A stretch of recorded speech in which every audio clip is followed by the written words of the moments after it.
अरे भाई कहना भारी कन्फ्यूज मो पुओ जेनेरेशन मीटर देखी कहूँ 400-500 यूनिट आम जेनेरेशन होची मु किंतु बिल रे देखुची 200 रु 220 यूनिट आम होची किंतु ହଉ ହଉ कन्फ्यूजन। ହଉ ଏତେ ଗପ ନା। ତୋ ପୁଅ ଯୋଉଟା କହୁଛି ଠିକ, ତୁ ବି ଯୋଉଟା କହୁଛୁ ଠିକ।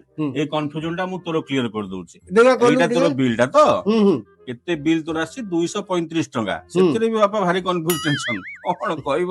ଆଉ ଦେଖେ ଏଇଟା ହଉଛି ତୋର ମେନ୍ ବିଲ୍, କିନ୍ତୁ ତୁ ଯେହେତୁ ସୋଲାର ଲଗେଇଛୁ ତୁ ଶେଷ ବିଲ୍ ଟାକୁ ଦେଖିବୁ। ହଉ। ଶେଷ ବିଲ୍ ରେ power imported from TPCODL 341 unit ତୁ ନେଇଛୁ।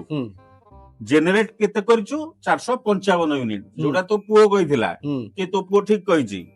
କିନ୍ତୁ ତୁ ସେଥିରୁ ଏକ୍ସପୋର୍ଟ କେତେ କଲୁ ନା 243, ଯୋଉଟା ତୁ କହୁଛୁ। ତାହେଲେ ତୋର କନଫ୍ୟୁଜନ ଟା ଯେ ବାକି କୁଆଡେ ଗଲା। बाकी कुआडे ଆରେ गला? ମୂର୍ଖ, ବାକିଟା ତୁ ବ୍ୟବହାର କରୁଛୁ ପୁରା। ଦେଖ ତଳେ ପୁଣି ଲେଖା ହେଇଛି ସୋଲାର ପାୱାର କନଜ୍ୟୁମ୍ଡ। ତାର ତ ତୁ 212 ୟୁନିଟ୍ ସୋଲାର ରେ ଦିନ ବେଳେ କନଜ୍ୟୁମ କରିଦେଇଛୁ। ଆମ କଥା ଅନୁସାରେ ବଳକାଟା ଏକ୍ସପୋର୍ଟ ହୁଏ। ତୋର ବଳକା 243 ୟୁନିଟ୍। ତୁ ଯଦି ତୋ ଘରେ ସୋଲାର ନ ଲଗେଇଥାନ୍ତୁ ଟୋଟାଲ ପାୱାର କନଜମ୍ପସନ ଏଠି ଦେଖେ 553 ୟୁନିଟ୍ ର ତୁ ପଇସା ଦେଇଥାନ୍ତୁ।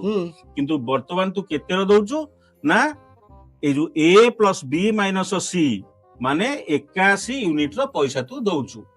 ଏଇ ଦେଖେ ପଛପଟ ଯୋଉ ସାମ୍ନା ବିଲ୍ ରେ ଏଟା ପଛପଟ ତୁ ଦେଖିଲୁ 81 ୟୁନିଟ୍ ବାହାରିଲା।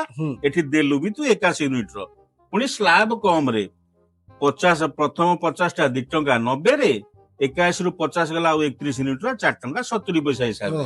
ଏଥର ବୁଝିଲୁ? हाँ बुझे। ହଁ ତ ବିଲ୍ ଦେଖିକିରି ସଦାବେଳେ କରିବୁ, ନଈ ନ ଦେଖିବୁ ଲଙ୍ଗଳା ହବୁନୁ। अरे मो पुओटा ठीक कहउतला ଆରେ तो। ତୋ ପୁଅ ଠିକ, ଆଜିକାଲି ପିଲାମାନେ ସବୁ ଠିକ।